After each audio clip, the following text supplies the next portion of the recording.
This is Markin Out. Pro Wrestling Talk by Pro Wrestling fans. We marking out, y'all. Follow on Twitter. Pro Wrestling Talk by Pro Wrestling fans. We marking out, y'all. Marking Out. Pro Wrestling Talk by Pro Wrestling fans. We marking out, y'all. Brennan likes fisting. Pro Wrestling Talk by Pro Wrestling fans. We marking out, y'all. We're marking out.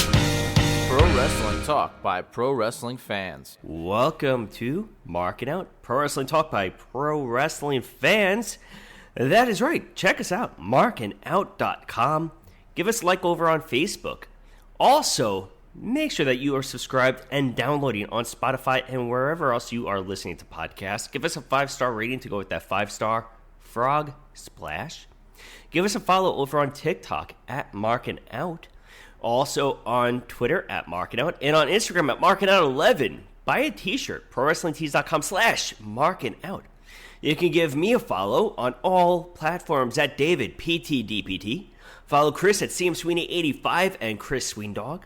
And you can follow Brandon at BTTG161. Brandon, how are you? I am doing awesome as always. How about yourself? Doing fantastic. How was your week? It was pretty good. I celebrated Independence Day, July 4th, the America 250, I guess. I watched fireworks from everywhere. That was nice to see. The Carousel of Progress celebrated its final Independence Day. Mm-hmm. Unless there's an Independence Day scene in the remodel, but I don't think there is. I did watch Independence Day. This weekend? Yeah. Was it on TV? Yeah, they were doing a marathon. It was I think on FX. It was like Independence Day, and then the other remake that they did was really crappy. Because it was definitely really crappy. I couldn't pay attention to it. What was the remake? It's set in the future, and then the aliens somehow they have weapons.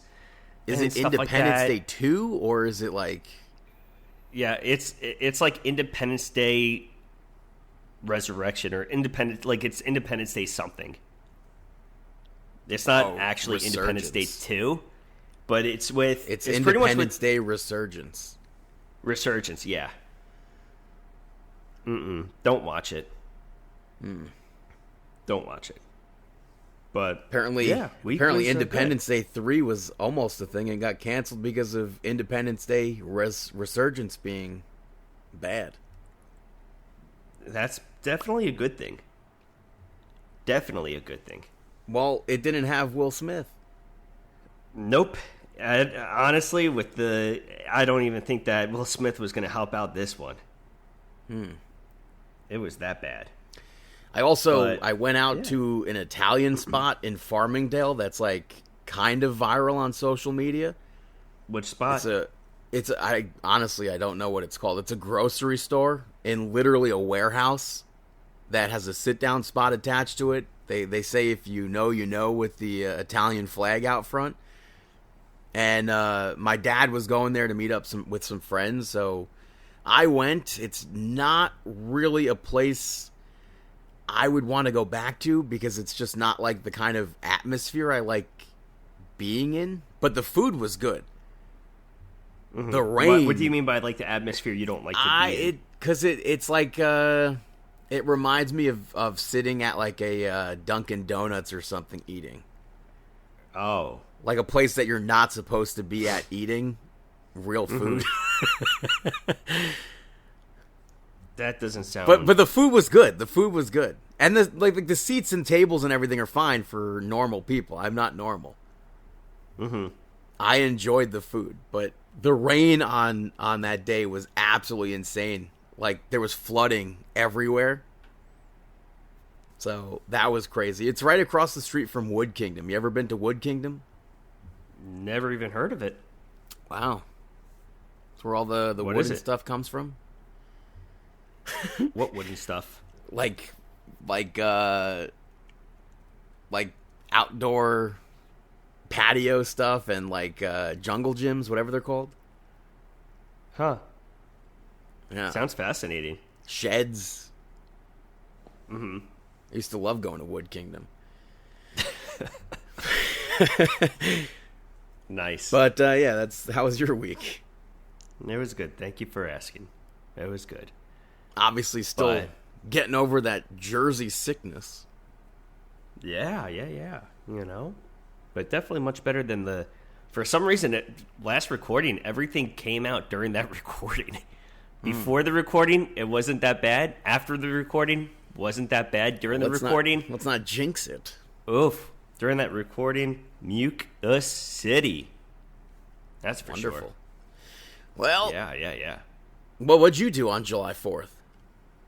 Hung out with my parents. Hung out with my Did parents. you eat a hot and then- dog? No, we had steak.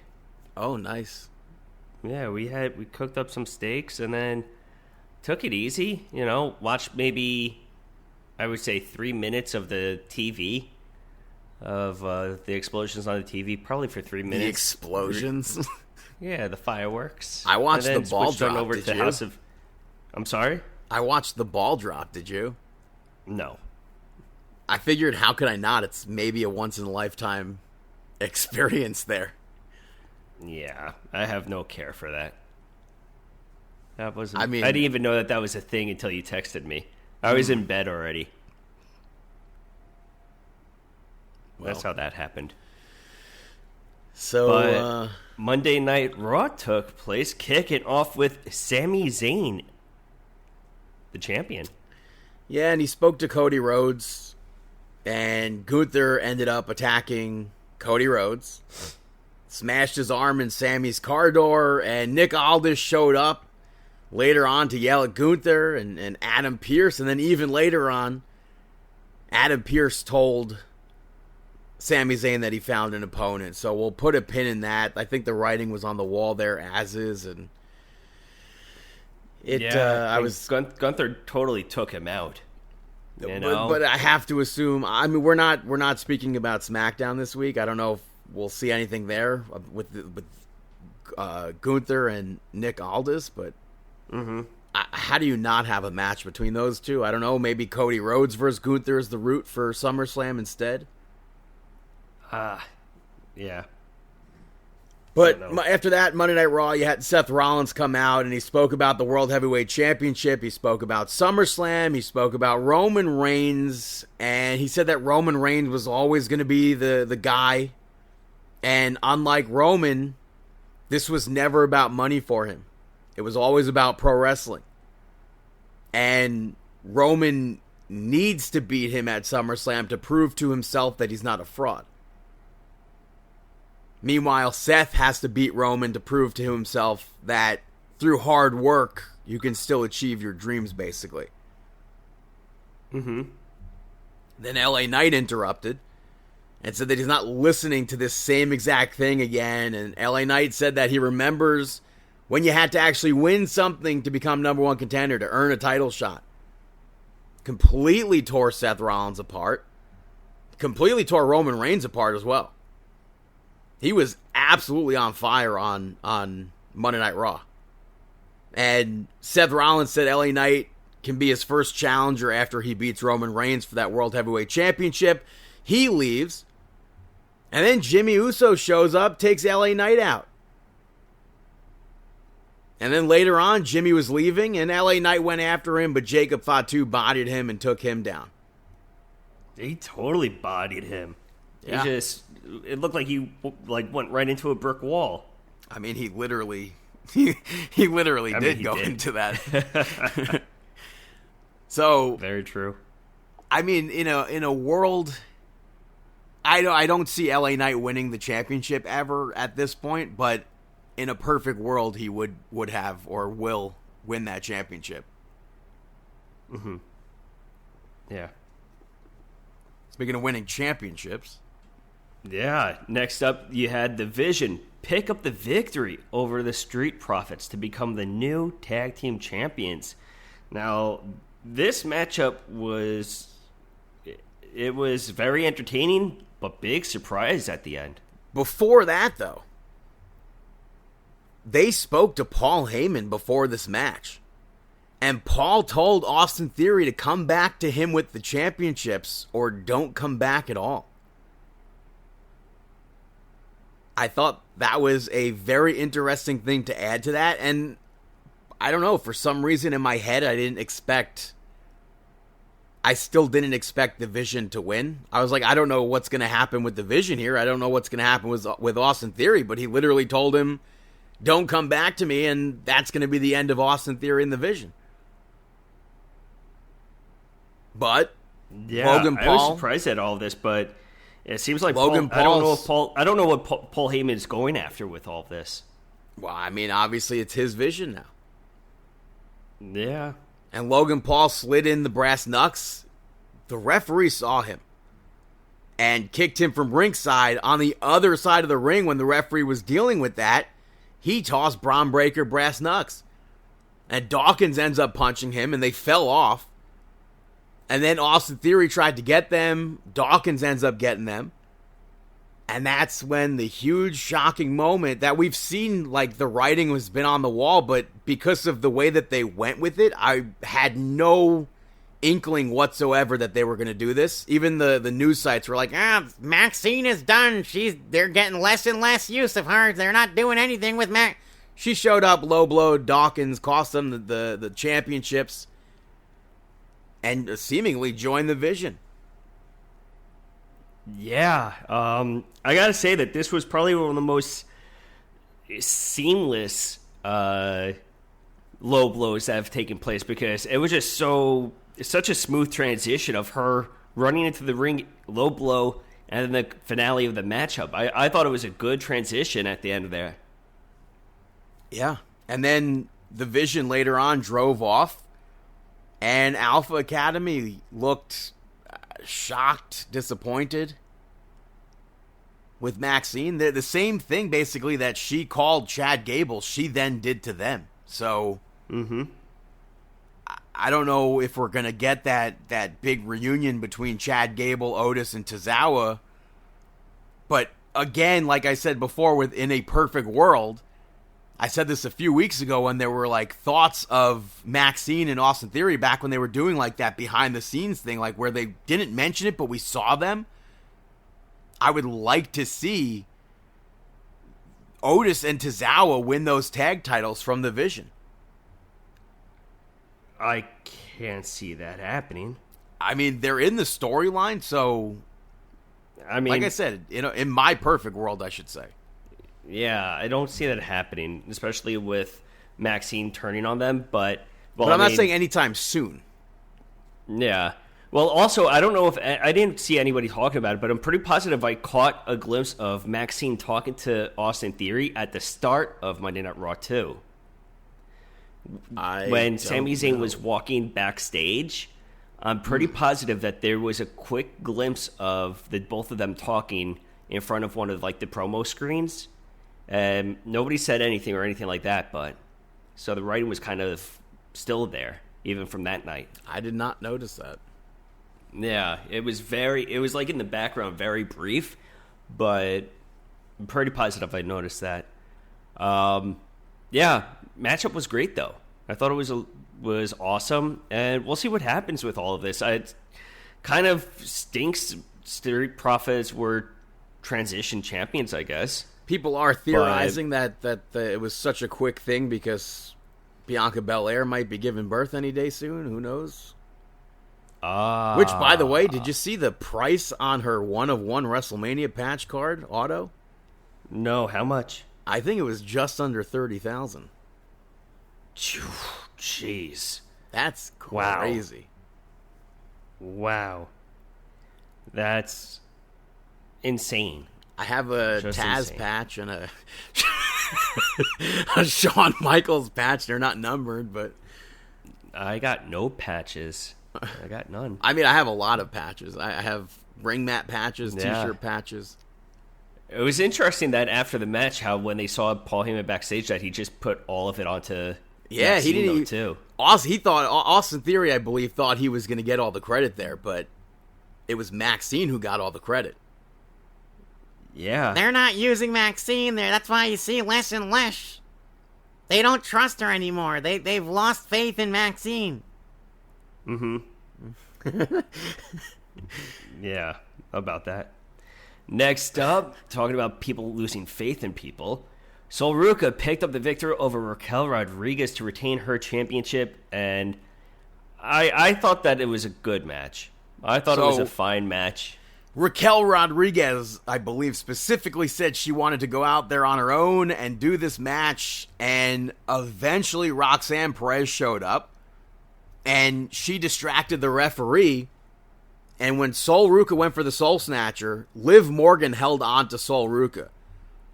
And then Io came out and took out Roxanne Perez. She took out Liv Morgan, and with that distraction, Sol Ruca was able to hit the Soul Snatcher on Raquel Rodriguez and get the victory.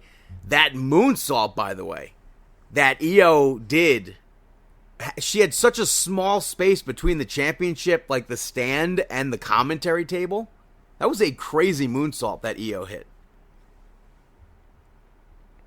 I thought that was risky too, because I don't even think that she looked back behind him or anything like that. You know, but that was a nice spot. So Raquel lost her title shot, maybe because the Judgment Day was there when she said not to be there. Mm-hmm.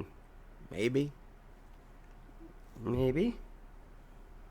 Part of me during that match was thinking that Raquel Rodriguez was actually going to beat Sol Ruca for that title.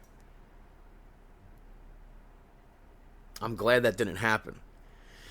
But after that, we had Paul Heyman come out and completely spoke about something else from the Vision, that being Obafemi. And he said Obafemi walks around like he owns the place, and he doesn't. And being low-blowed is nothing compared to the pain he'll go through inside that Hell in a Cell. And he said Brock is going to destroy Obafemi. And Obafemi came out, basically told Paul Heyman, like, you're saying all this, say it to my face. And Paul spoke about the trilogy of matches and Brock being unbeatable. And Obafemi said that he knows everything he said got under Brock's skin. He says, I don't watch the show. But he showed up, which means he definitely watches the show. And I like the intensity from Obafemi here. I agree. I don't know how many people is needed too. Yeah, and I don't know how many people are going into that Hell in a Cell match thinking Brock Lesnar's going to beat Obafemi or not, but I think that there's a good chance of it because it's in Minnesota. I think that honestly, with this matchup in the Hell in a Cell, Brock I think it could beating Oba. I think it could go either way. To be honest with you, I think it could be. I think that they could be either way. It can't be either way. I mean, I think it has to be Obafemi. It shouldn't be, but I think. Why shouldn't it be Obafemi? What are you talking about? No, it shouldn't. It shouldn't be either way. Like it should be Obafemi. Well, but I don't think it'll be Brock. At this point, they're specifically talking about the trilogy of matches. There's no title on the line. There's nothing involving like the championship. I can see them having Brock go over too. I don't. That would be awful. Don't put it past them. I would like to put it past them. Next up, you had Rusev and Ethan Page pick up the victory over Chad Gable and Dragon Lee.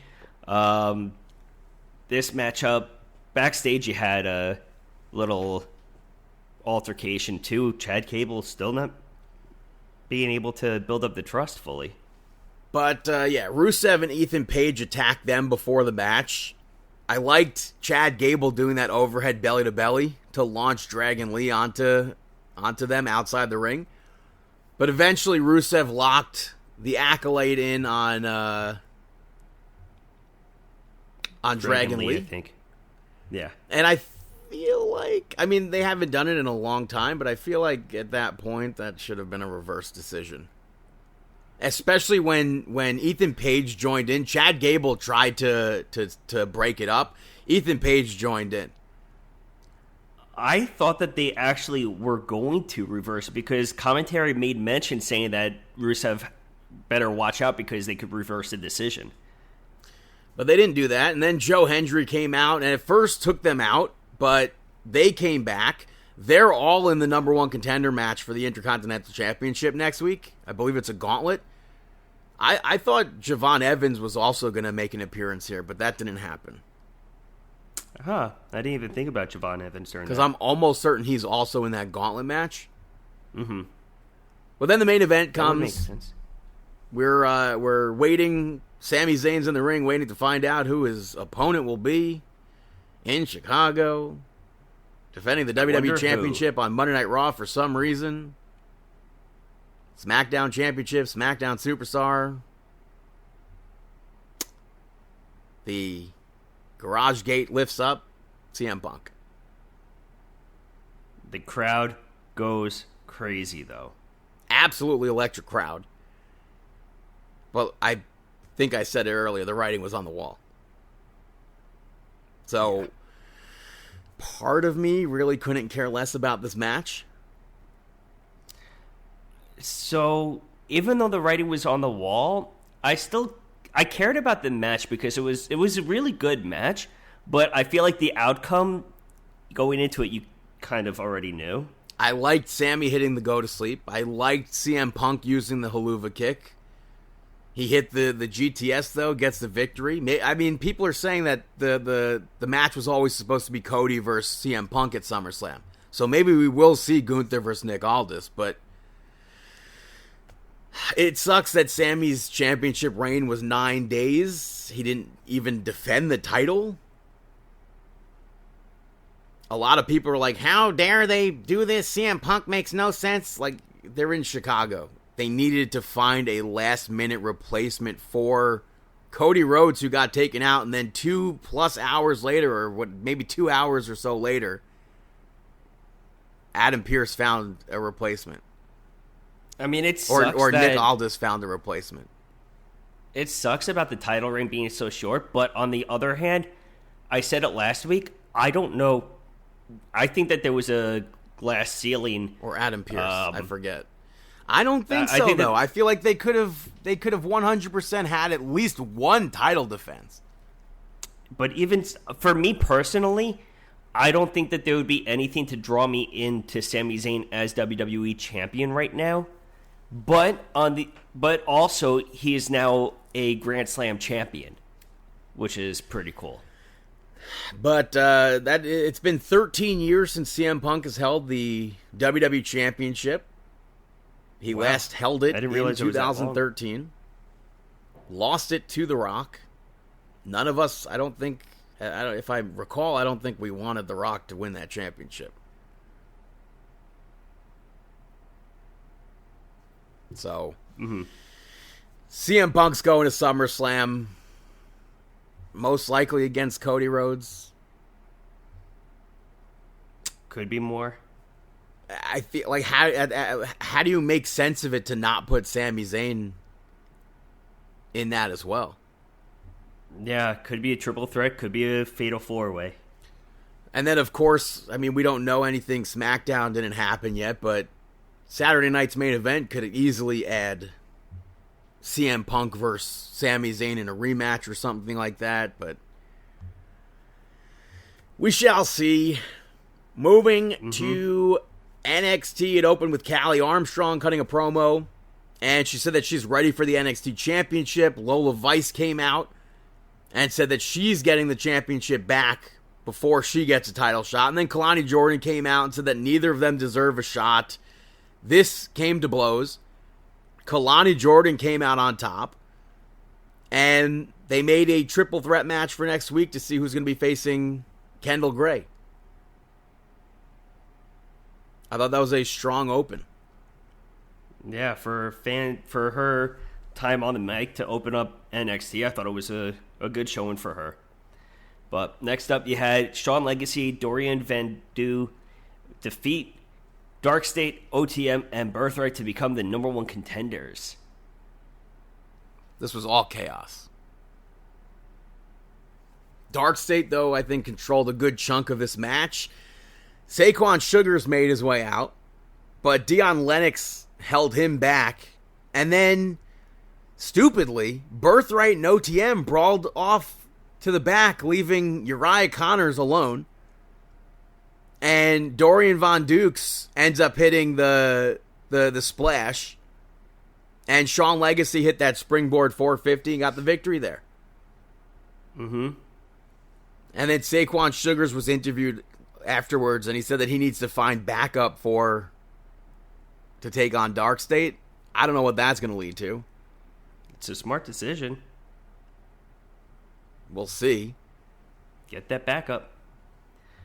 But next up, you had Keanu Carver pick up the victory over Tank. I mean, you kind of figured this one.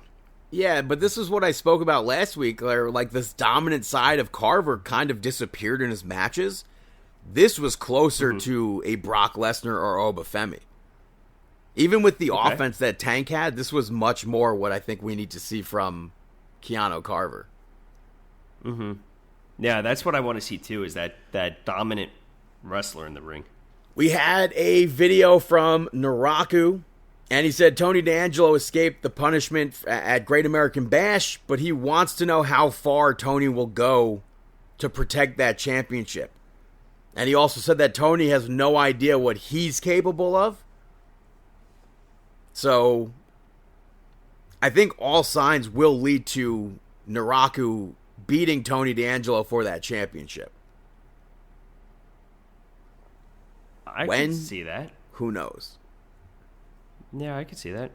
Next up, you had Layla Diggs pick up the victory over Lizzie Rain, Thea Hale, and Izzy Dame to become the number one contender. I was surprised that Diggs got the win. Yeah, I wasn't expecting Layla Diggs to win that match at all. But she told Natty that she wanted to go out there without Carmen, Natty, and Nikita Lyons. And she did that. And I thought this was a very well done match. This could have easily been on a premium live event. Mm-hmm. I think her unique moveset is so good. I like the spot where Thea Hale and Layla, they both hit the splashes to try to win. The senton spots from Thea Hale and Izzy Dame I thought were good. The crucifix pin from Thea Hale, literally out of nowhere, I thought was nice. But Lizzie Rain hit Thunderstruck on Thea Hale. Izzy Dame took Lizzie out. Ends up, I guess, either falling or rolling out of the ring. And then Layla Diggs hit that moonsault on Thea Hale and got the victory there. But I thought that was such a well-done match. And I'm excited to see what's next for Layla Diggs. Yeah, same here. After that, we had a video from the former Nikki Blackheart just introducing herself. She's now Reina Volcan. I don't know why they didn't have that last week. Yeah, did you see her message about like the meaning behind her name? I didn't see the meaning, but I saw that she said that it's not Queen of Volcanoes. Sometimes things don't need to be translated. Yeah. And then she also mentioned how like the name Blackheart meant a lot to her. Oh, Blackheart, I saw that part. Yeah, I saw that. Yeah, trained by Gangrel, and I guess that was part of his name in Japan. But she said she steps into the ring to dominate, so we'll see what happens with her. After that, we had a segment with Tavion Heights, and he said that he's man enough to admit when he's wrong, and said that he's been jealous of the success that Miles Bourne has, and he was afraid to be forgotten. So he wanted to apologize to Miles, and the Vanity Project came out instead. And Jackson Drake said that Tavion Heights only beat him because Miles was there. And if he was in that match against Miles, he would be champion right now. And that led to Tavion Heights attacking Jackson Drake, Brad Baylor, and Ricky Smokes. However, he got beat down, and Miles Bourne made the save. Will they find a third person there to face the Vanity Project? What's going to happen there? We're just going to see Tavion Heights versus Jackson Drake. It's tough to say. I think it could end up that way. You know. After that, we saw Nico Vance pick up the victory over Shiloh Hill, which I was surprised to see that as well. But Nico controlled a lot of this match. Tristan Angel showed up. He took Shiloh's tooth. And that was the distraction that led to Nico Vance getting the victory there. Afterwards, Sean Spears showed up and clocked Nico Vance with a chair. A lot of people were like, oh, Sean Spears is done with WWE. Not the case. Like, I don't think so. Earlier, Doesn't look like it to me. backstage, you had Jada Parker say that she spoke about Natty, and she said Natty has been in her head, but she doesn't need to be like Natty. And we go to that main event where Kendall Gray successfully retains that championship against Natty. In, I think, a great first title defense for Kendall Gray. It was very even. But we saw Carmen Petrovic. We saw Nikita Lyons. Both of them got involved. Ren Sinclair fought with them. Lola Vice ran out to join, and they all brawled to the back. I liked all the submissions and the counters between the two of them. Natty at one point caught Kendall from a dive with a sharpshooter, and she eventually gets to the ropes to break it. They traded pins, and then Kendall hits the Shades of Grey to get the victory there. And I was such a fan of this match, and afterwards, Jada Parker showed up. Nikita Lyons and Carmen Petrovic showed up again. They got knocked down. And then Kalani Jordan and Callie Armstrong surrounded Kendall to tease their match for next week. So, I thought that was a well-done NXT main event. I thought the women on this episode absolutely killed it. I was going to say, I think it's great that they opened it up with Callie Armstrong. The middle, you had that huge number one contendership bout, and then you closed with the women too.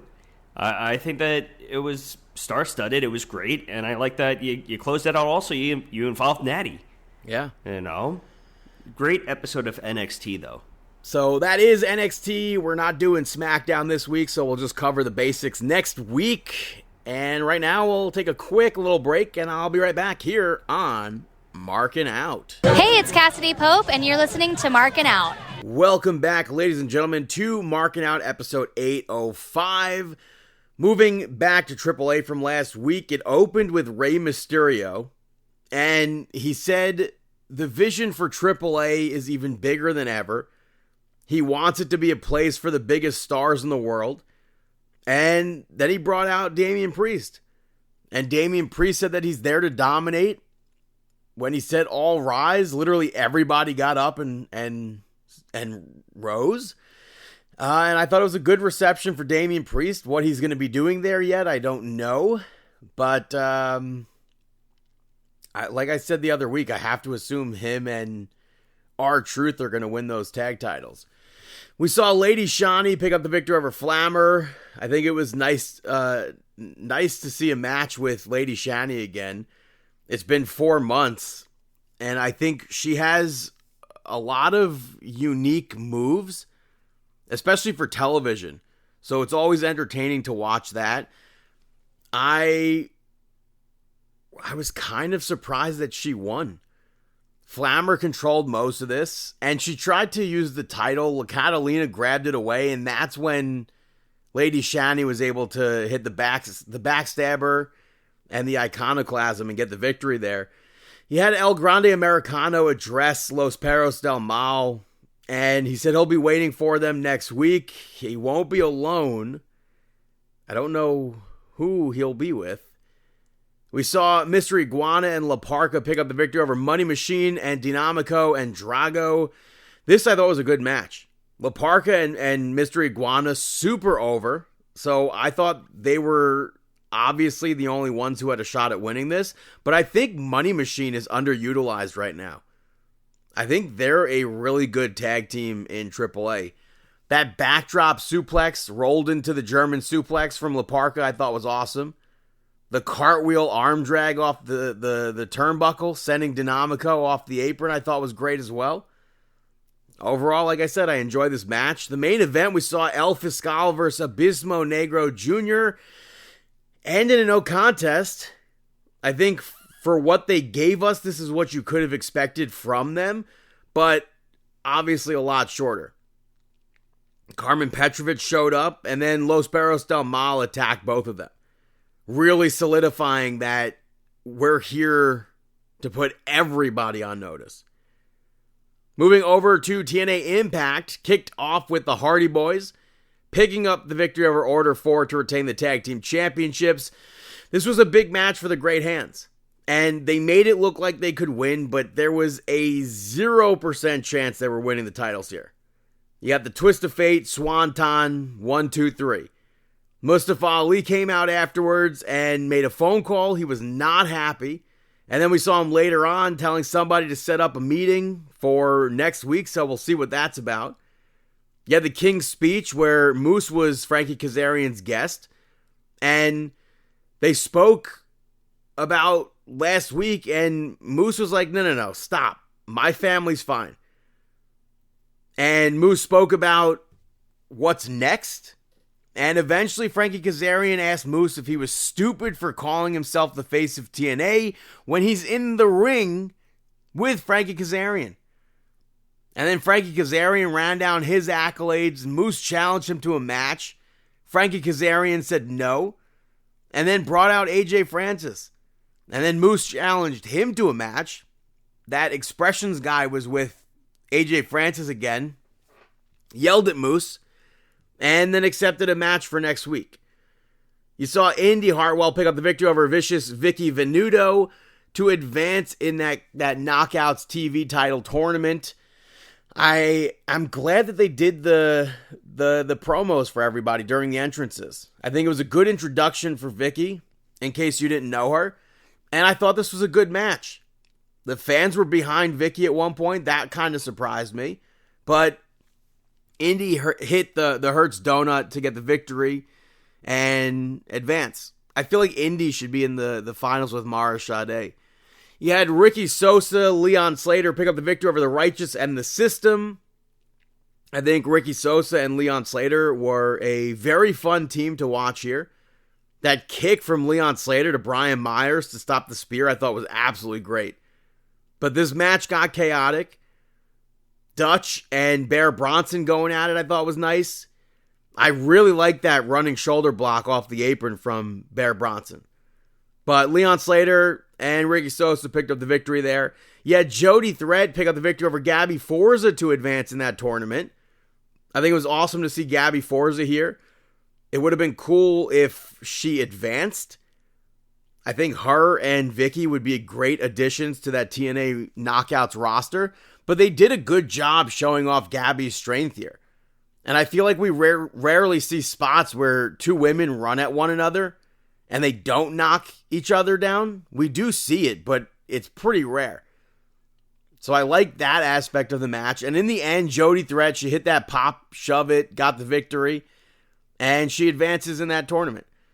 Casey Navarro came out and spoke, and he said that he looked up to Nick Nemeth once, but Nick turned on him. And he doesn't know what he did to deserve that.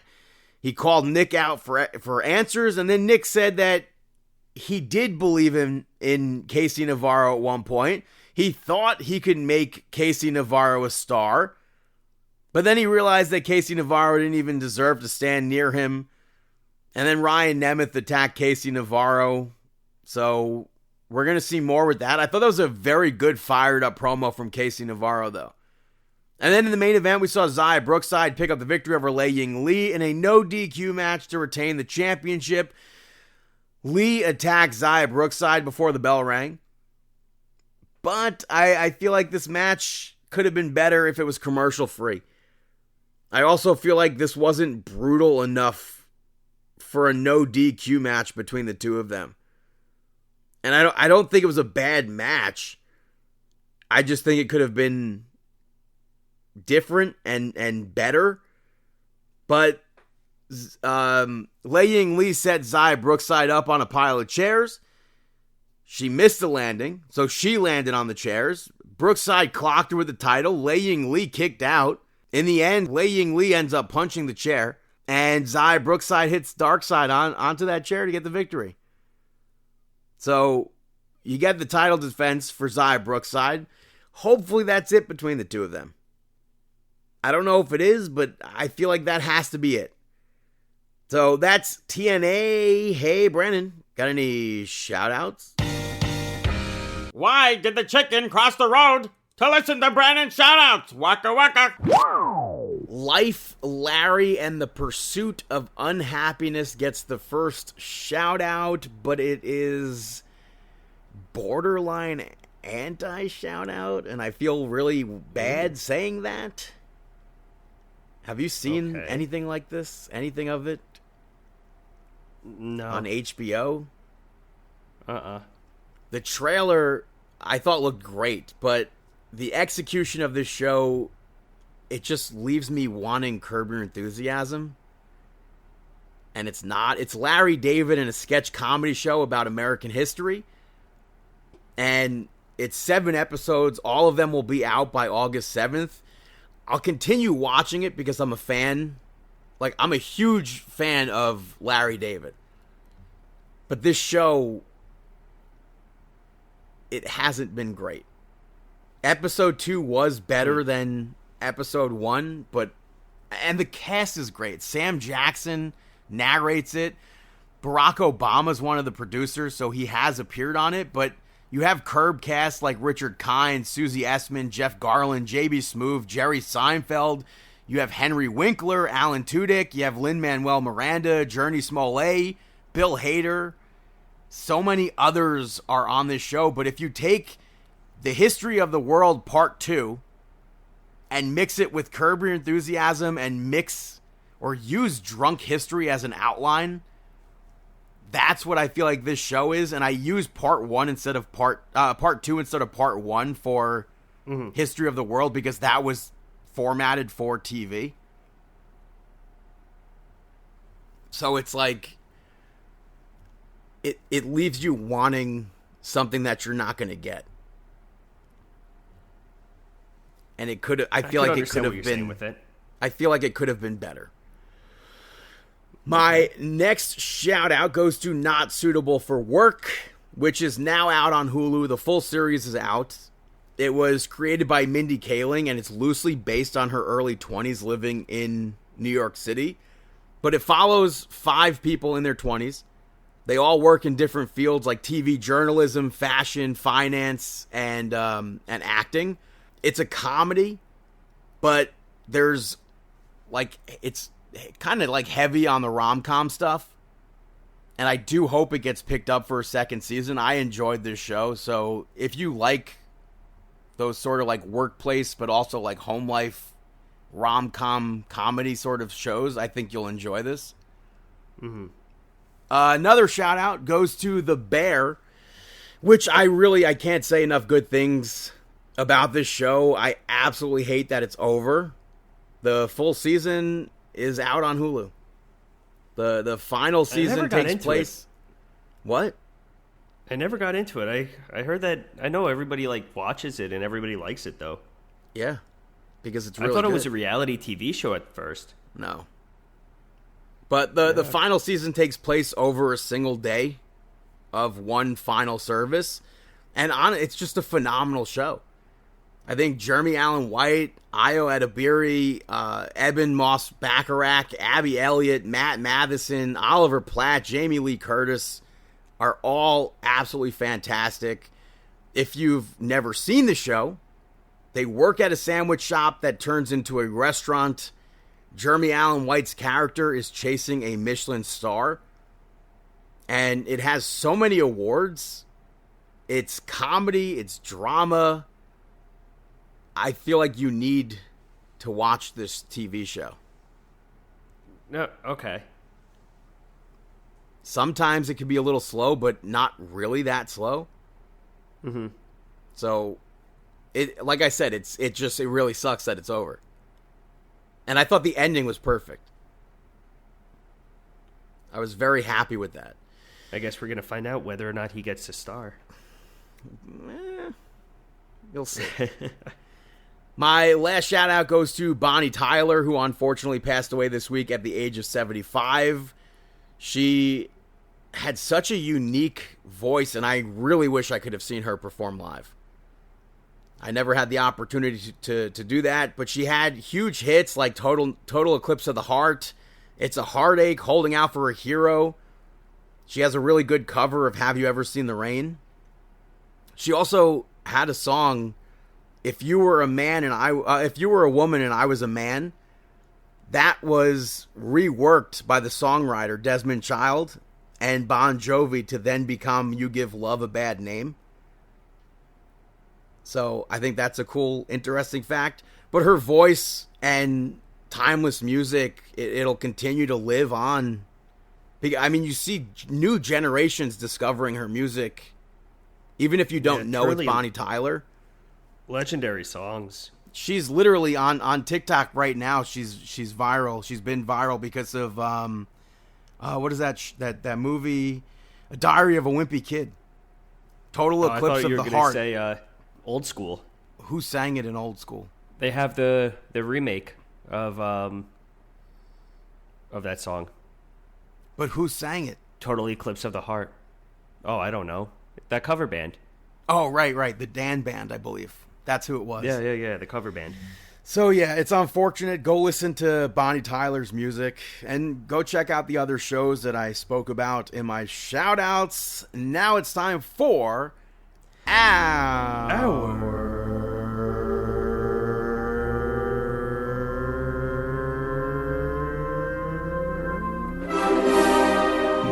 Out Moment of the Week. That is right, our Mark Out Moment of the Week. What do you have? I mean, CM Punk coming back. I think that was a nice moment, especially in front of the Chicago crowd. I mean, definitely not a Mark Out moment. Kenny Omega's champion in AEW world. What about you? Well, we would not be the #1 Taylor Swift pro wrestling podcast if we didn't speak about Taylor Swift's, I almost said pro wrestling wedding. Taylor Swift's wedding at Madison Square Garden. You have all this news start trickling out about the wedding. Paul McCartney apparently performed I Wanna Hold Your Hand live for the first time in 62 years, not since being a Beatle. The Beatles have not performed that song ever since 1964, I believe. And he performed it at Taylor Swift's wedding. I hope there's footage of that. I don't know if they'll ever release footage of her wedding. Nor should they, but that one part, can you? Yeah, they have that NDA. I don't think anybody's gonna. I mean, if that ever gets out there, somebody's getting sued. I don't think you were allowed to have your phones. There was a certain spot where you were allowed to have your phone. Yeah, I think that they collected all phones and stuff like that. But did you see that it's crazy how people are paying for trash now?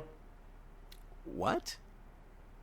Yeah, there is some guy selling trash from her wedding in little cubes that says Taylor Swift's Taylor whatever wedding and the date. How is that verifiable? I don't know. Apparently the guy's making a lot of money selling it to just a bunch of marks. I saw a video that I thought was absolutely hilarious of the one there with was the a group cake of people. Yeah, they're waiting outside and I guess that was so pathetic. It's a pastry chef or whatever they are at a bakery. And they're begging for they're begging to know what the flavor of the cake was. They weren't asking for the food. The person in the truck in the van offered up the food, if I'm not mistaken. And they're eating, it looks like a peach pastry of some sort. But it reminds me of an episode of Curb Your Enthusiasm where Larry and Cheryl throw a party. And the next morning, Larry goes looking for apple turnovers that were so delicious. And he can't find them. And Cheryl's like, they're in the refrigerator, Larry. And he's looking. And then she goes and looks. They're not there. The chicken's missing. And then like all the food he ends like there, most of the food or all of the food is no longer there. He ends up going to the caterer, and she ends up she gave the food to Jeff. They were in like cahoots together or something. So then he goes to Jeff's house. I guess scares Jeff. Jeff wasn't expecting him. He goes, "Oh, those are the turnovers." He goes, "Oh, here, yeah, pull them up. I was gonna drop these off at your house." He's like sitting there eating all of it. I thought that was really funny. That's what it reminded me of. Like the next day, Taylor Swift will be like, "Where's the peach pastry?" Yeah, I saw that. Their reactions were just a little bit absurd. I mean, not everybody got to have food from Taylor Swift's wedding. Yeah. But yeah, that is it's quite over the top. I'm sorry that we couldn't go. Yeah. I've seen some people accidentally deleted the text message. What do you mean? They got a mysterious text message with details about the wedding, and they didn't think anything of it and deleted it. And then they ended up not going. I believe multiple people that happened to. One of them, I forget, I don't know if Maren Morris said it at one point, that she actually ended up going, but somebody else deleted it and didn't go. That's weird. Well, because it was such a mysterious text message. It's like it's a random number you don't know. Uh-huh. But yeah, I don't even have a wrestling-related mark-out moment. If you want to mark out for anything, CM Punk with the 13 years, Taylor Swift wedding date, blah, blah, blah. Or not date, but Taylor Swift's wedding. And then everyone comes out afterwards. Oh, how dare she announce it on the billboard at Madison Square Garden? How dare she do this? How dare they do this? How dare they do that? And it's like, it didn't affect you at all. Yeah. They closed down that one block. It did not affect you. I mean, the one thing that I'm kind of upset is, Michael Rubin, we know you're listening. What the heck? Why didn't we... Brandon, did you get that invite? I feel like we should have done a better job last year at getting the invite for the white party this year. That's okay. We'll get to the... There's always next year. We'll go to the white party next year. But and even it was still, interesting to see, do they serve food at that white party? Because, like... Dude, I didn't see any... I actually was trying to look for that, too. Like, the background of the pictures and stuff. I saw some drinks, but there was, like, no food. Because it's super risky eating anything with a white shirt on. I mean, when you're that filthy rich, I mean, do you care, though? Yeah, you don't want to, because it's one of the most photographed events. You don't want to be photographed in a dirty-ass shirt. That's true. You have Roman grease on Reigns your was pants? there. Get out of Logan here. Paul, You're Jake banned. Paul. Yeah, you had the Roman Reigns and the Paul brothers representing WWE. Maybe next year. Yeah, Jake Paul's representing WWE.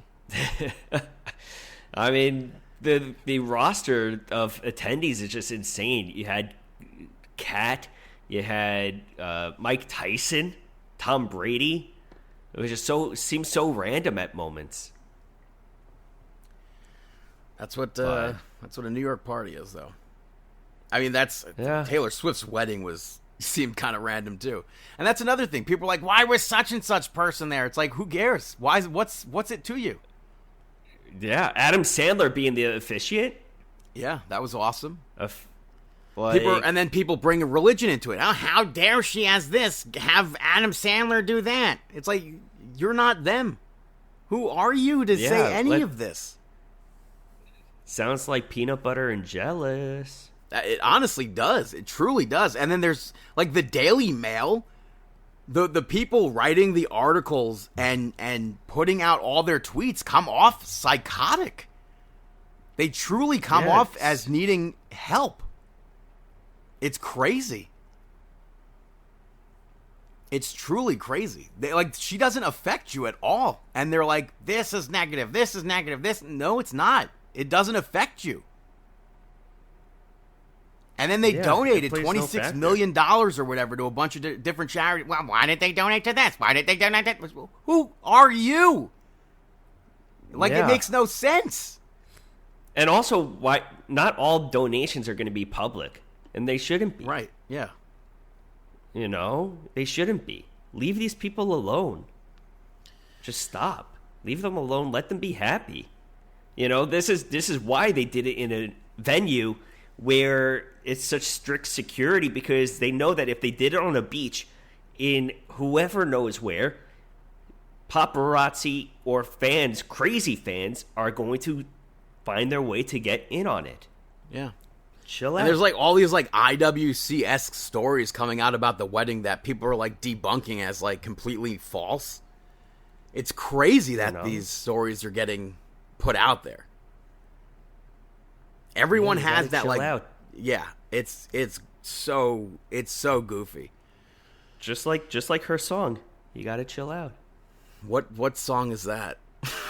There's one line where you got to send it down, you're getting too loud. I don't know. I don't know. You need to I'll calm have to get down. back to you on that one. Yeah, you need to calm down. That's what it is. Well, that is the Mark Out moment of the week. How many other times do you think Paul McCartney has performed that in private and we just didn't hear about it? I mean, it's very possible. I mean, why wouldn't he in private? I don't know. There are a few other Beatles songs that they've never done, like outside of the Beatles, and like "She Loves You." They've never done that. Yeah. That seems like a slam dunk sort of song to perform live. True. Well, some songs maybe he just can't perform at the same level. I think somebody said that even though they didn't do he split vocals, I guess, with John on some of those songs, but people were saying maybe he hasn't performed these because of that reason, because John's not here. Oh. But I would really, in 2026, I would really like to hear what that sounds like.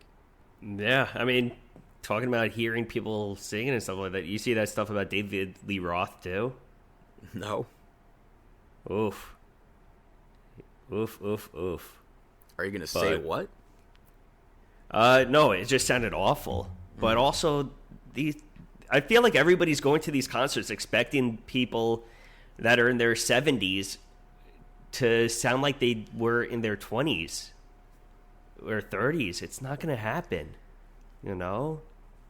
You just take it for what it is. Some people still sound really great. Who? Did you say who? As if like that's not true.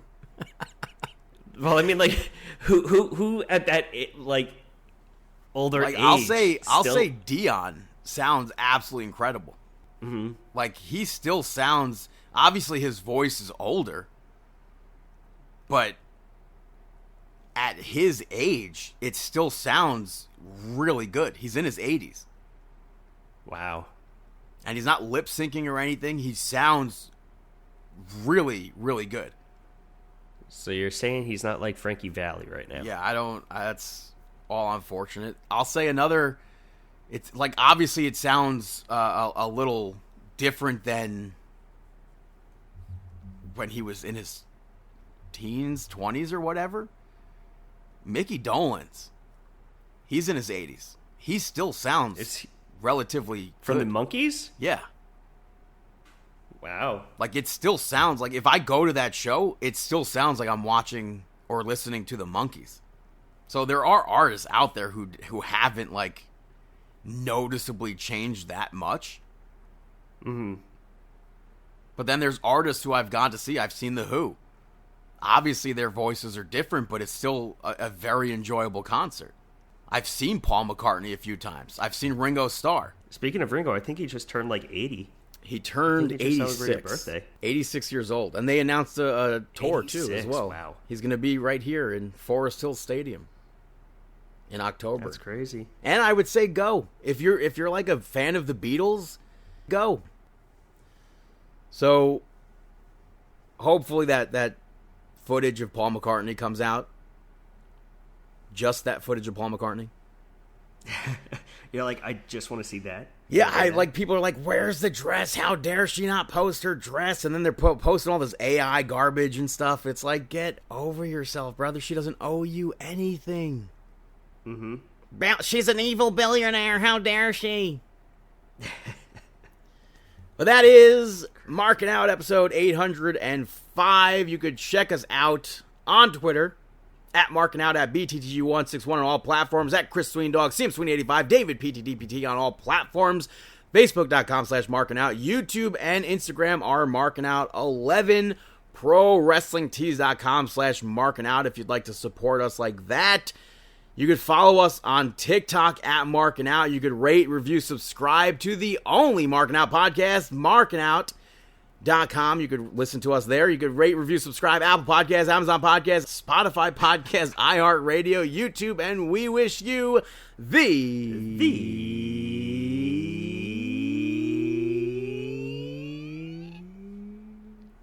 best of luck in your future endeavors. Have a fantastic week.